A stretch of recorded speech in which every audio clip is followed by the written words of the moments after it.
So you want to open a used car lot.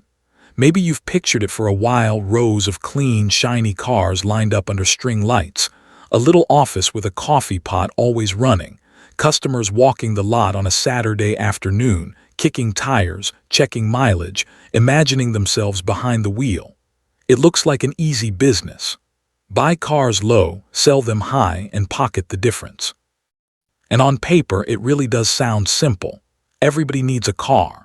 Millions of used vehicles change hands every single year, far more than brand new ones. In most countries, used car sales outnumber new car sales by a wide margin.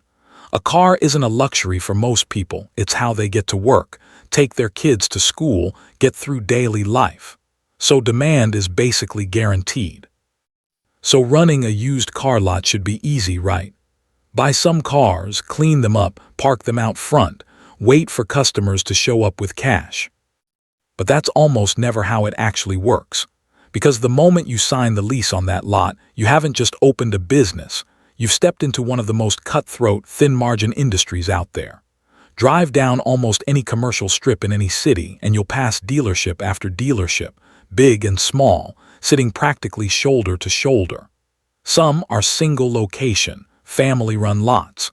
Others belong to massive dealer groups with dozens of locations. And all of them are chasing the exact same buyers. Here's something that surprises a lot of first-time dealers. Your biggest competitor isn't necessarily the lot down the street. It's the private seller listing a car on Facebook Marketplace for a few $100s less. It's the online platform that ships a car straight to someone's driveway with a no-questions return policy. It's the rental car company auctioning off last year's fleet. It's even the buyer's own decision to just keep driving their current car another year instead of buying at all. You're not just competing with other lots.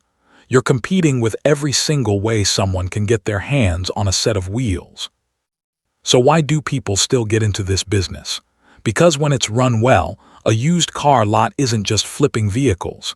It becomes a trusted place people return to again and again for years. And repeat and referred customers are worth far more than a single sale. Think about how people actually buy cars. Most people don't buy one every year. It might be every 3 years, every 5, sometimes longer. So unlike a coffee shop with customers walking in daily, a car lot has to win trust in a much smaller number of much bigger transactions. One good experience and that same customer might come back for their next car, send their kids, tell their coworkers. One bad experience and that trust is gone, often for good, and often loudly on review sites where everyone can see it. That's why reputation is worth more in this business than almost any other. A single loyal customer, over a lifetime of car purchases, service visits, and referrals, can be worth tens of thousands of dollars. Multiply that across a growing base of repeat buyers, and the math starts to look a lot better than a single transaction ever could. But building that trust and getting cars in front of buyers in the first place isn't cheap. Before you sell a single vehicle, money is going out the door constantly. It starts with inventory. Cars don't show up for free. Dealers source them from wholesale auctions, trade-ins, fleet liquidations, and other dealers, and every single unit ties up cash the moment it's bought. A modest lot might have $500,000 or more sitting in the driveway at any given time, just in unsold inventory. That money isn't earning anything while it sits there. It's just waiting to be turned into a sale. Most dealers can't pay cash for all of that inventory outright, so they borrow it. This is called floor plan financing, essentially a line of credit used specifically to buy inventory, with interest charged the entire time a car sits unsold. The longer a car stays on the lot, the more that interest quietly eats into the eventual profit. In this business, there's a saying dealers take seriously: cars are like fish. The longer they sit, the worse they smell. An aging vehicle isn't just taking up space. It's actively costing money every single day it doesn't sell. Then comes reconditioning. Almost no car arrives ready for the lot. Dents need fixing. Interiors need deep cleaning. Tires might need replacing. Brakes, fluids, batteries, filters, all of it gets inspected and often repaired before a car is fit to sell. Some dealers run their own service bay to handle this in-house. Others pay outside shops. Either way, every vehicle absorbs cost before it earns a dollar.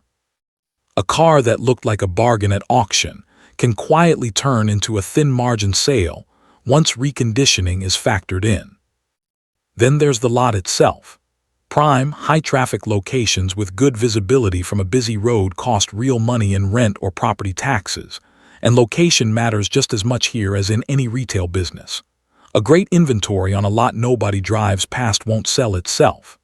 Add in lighting, signage, security cameras, a paved surface that can handle heavy vehicles, and a showroom or office space, and the overhead starts stacking up before a single customer ever walks in. But even the best located lot with the cleanest inventory can't save a poorly run business. Because here's the part most people don't expect. A lot of used car dealers don't actually make most of their money from selling the car itself. That sounds almost backwards, since selling cars is the entire business. But once you look behind the sticker price, the real numbers tell a very different story. And once you understand where the profit actually comes from, you'll never look at a car lot the same way again. So now the lot is open. The cars are detailed and lined up, the office has a fresh pot of coffee, the sign is lit up out front. Your first customers start wandering in. And here's the surprising part. The moment someone shows real interest in a car, you stop thinking about the vehicle and start thinking about the deal. Because in this business, the sale isn't really finished when someone picks a car. It's finished after financing, after trade-in valuation, after paperwork, after add-ons. Every one of those steps is where a dealership actually makes its money. If a customer waits too long or the process drags on, they might walk. If financing falls through, the whole deal can collapse. If the trade-in is mispriced, the dealer eats the loss later when reselling it. Every stage of the sale matters, just as much as finding the right car for the customer. A huge share of a dealership's real profit doesn't come from the sticker price at all. It comes from what's called F&I, finance and insurance. When a customer finances their car through the dealership instead of paying cash, the dealer typically arranges the loan through a lender and marks up the interest rate slightly, earning a commission on the difference. Add extended warranties, gap insurance, paint protection, service contracts, all optional products offered at the moment of purchase, and F&I quietly becomes one of the most profitable departments on the entire lot.